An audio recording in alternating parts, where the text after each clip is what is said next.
प्रसिद्ध गीत है, भुवन मंडले नवयुग उदयतु तदा विवेकानंदमयम। मतलब पूरा संसार विवेकानंदमय हो, और यही इसका महत्व है। क्यों हो? दुनिया में तो एक से बढ़कर के एक महापुरुष उत्पन्न हुए हैं, फिर विवेकानंदमयम ही क्यों? और इस उपलक्ष्य में आज जो समारोह पूरी दुनिया में मनाया जा रहा है, वैसा क्यों? तो जब हम देखेंगे शिकागो स्पीच, तो उससे सारी बातें स्पष्ट हो जाएंगी। आइए थोड़ा सा हम इसके महत्व को जानने के लिए पीछे की ओर चलते हैं। 11 सितंबर 1893 से करीब करीब 2 महीना पहले अमेरिका में ही एक प्रदर्शनी का आयोजन किया गया था। वो प्रदर्शनी था कि 400 ईयर्स अमेरिका का हो गया था, अस्तित्व में आया हुआ, और उस अस्तित्व को दिखलाने के लिए साथ साथ शुरू जब सभ्यता अपनी शुरू हुई थी, तब से लेकर के उस समय तक को जो विकास प्रक्रिया है, वह दिखाने के लिए एक महान प्रदर्शनी का आयोजन हुआ था। लेकिन वह साइंटिफिक बेस पर था, वैज्ञानिक आधार पर था। संयोग से स्वामी विवेकानंद पहले वहां पहुंच गए थे और उस प्रदर्शनी को देखने का मौका मिला। तो उन्होंने उस प्रदर्शनी में पाया कि ये दुनिया जो है मेरी बात नहीं समझेगी, आपकी बात भी नहीं समझेगी। कब तक? जब तक उसको वैज्ञानिक आधार नहीं देंगे, जब तक उसको साइंटिफिक प्रूफ नहीं देंगे, तब तक हमारी बात आपकी बात सुनने वाली दुनिया नहीं है। और जो प्रदर्शनी थी उसमें वही बातें दिखाई गई थी। तो उस चीज को ध्यान में रख करके 11 सितंबर 1893 कब को जब उन्हें अवसर मिला, तो जो 6 पैराग्राफ में जो अपनी बात उन्होंने कही, वह तब भी महत्व का था, आज भी महत्व का है, और आने वाले दिन में भी महत्व का रहेगा। भैया क्या उसमें बात थी?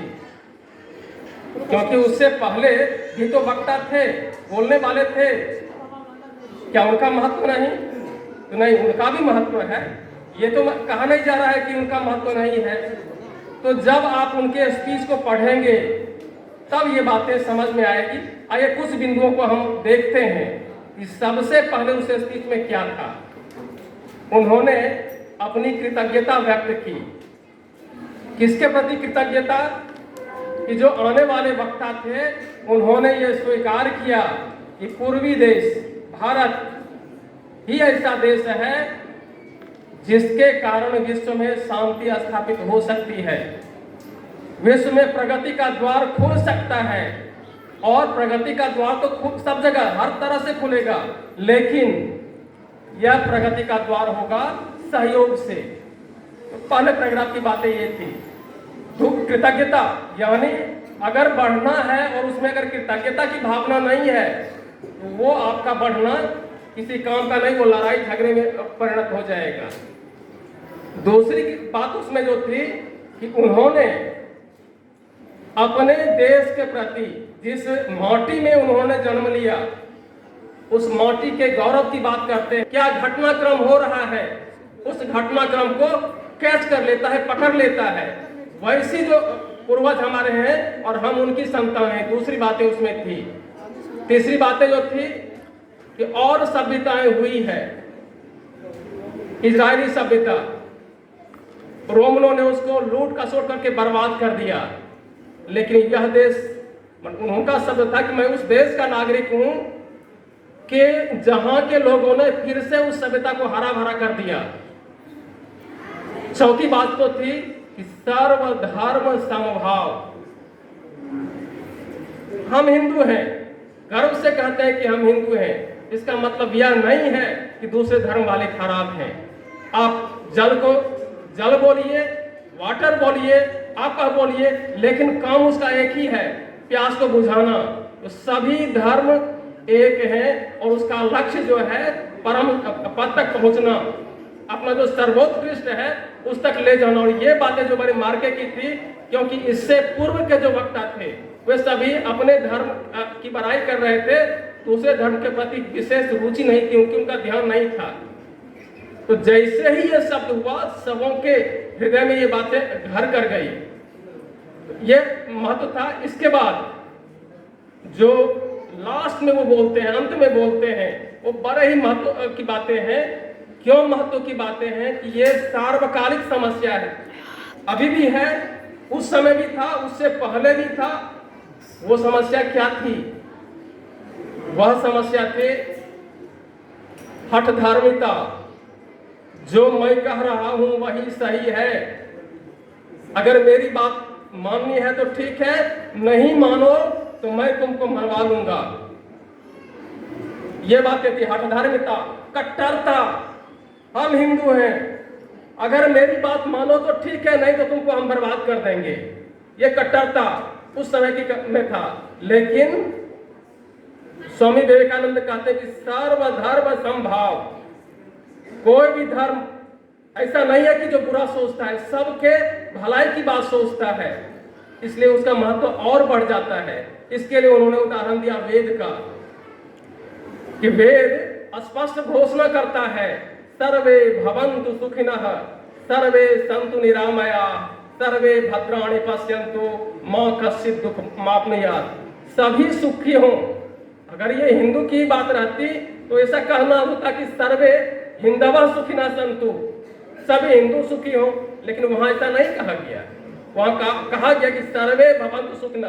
आप अमेरिकन है, आप इंग्लैंड वाला है, आप भारतवासी है, आप कोई और देश का है, आप सुखी रहिए, आप स्वस्थ रहिए, सबका भला हो। इस तरह की कामना वेद में की गई है। वेद पर आते हैं और वेद क्या कहता है कि सच सच है। सच अगर मानना है तो मानो, और नहीं तो थोड़ा बहुत उछल कूद कर लोगे और अंत में तुम फ्लॉप हो जाओगे। कारण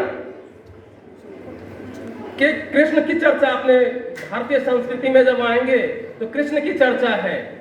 कृष्ण की चर्चा में लोग कहते हैं कृष्ण जो कहे वही सही है, राम जो कहे वही सही है, जीसस जो बोले वो सही है। ये अलग बातें हैं, लेकिन वो सही क्यों है? क्योंकि वेद की बातों को ही उन महापुरुषों ने कहा है, इसलिए वे बातें सही हैं। न कि कृष्ण ने कहा, न कि राम ने कहा ये बातें सही है इसलिए सही हमने मान लिया। आदरणीय भावकगण, फिर हमारा क्या रिस्पॉन्स, हमारा दायित्व क्या है? ये जो हम मना रहे हैं इंपॉर्टेंस तो हमने इसको बतला दिया, हम क्या करें? इसके लिए एक ही बात है जो दूरगामी प्रभाव देने वाली है कि हम लोग विज्ञान की ओर आए और विज्ञान के मर्म को समझें। विज्ञान की सिर्फ किताब को पढ़ लेने से संभव नहीं है। वो विज्ञान का मर्म क्या है? आप आएंगे, केमिस्ट्री वाले बोलते हैं इलेक्ट्रॉन प्रोटॉन न्यूट्रॉन, 3 कण, और फिजिक्स वाले कहते हैं कि अनेक तरह की ऊर्जाएं, शक्ति, जल ऊर्जा, उष्मा ऊर्जा, विद्युत ऊर्जा और जाने कितने ऊर्जा के प्रकार। लेकिन वो तो शुरू से खोजा जा रहा है, आज तक संपूर्णता क्यों नहीं प्राप्त कर पाया है?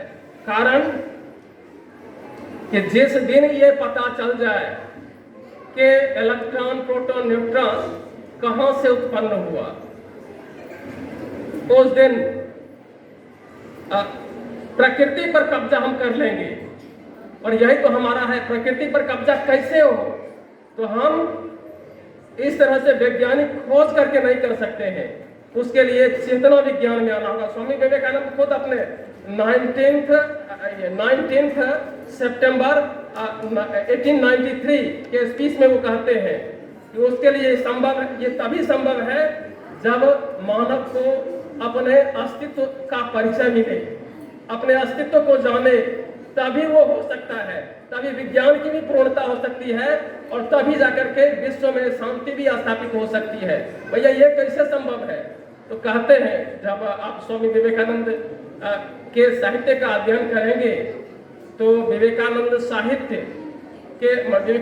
साहित्य का जो पंचम भाग है उसमें वे कहते हैं कि राजयोग के द्वारा, राजयोग मतलब प्रैक्टिस, अभी प्राणायाम के द्वारा हम कहते हैं, तो प्राणायाम के द्वारा हम काफी आगे बढ़ सकते हैं। वाइब्रेशन होता है जो हम लोग करते हैं प्राणायाम वगैरह, तो वो सिर्फ एक्सरसाइज के रूप में अभी है, लेकिन जैसे जैसे जैसे जैसे गहराई बढ़ेगी वैसे वैसे एकत्व की अनुभूति हो चलेगी। और वही स्वामी विवेकानंद का अद्वैतवाद है।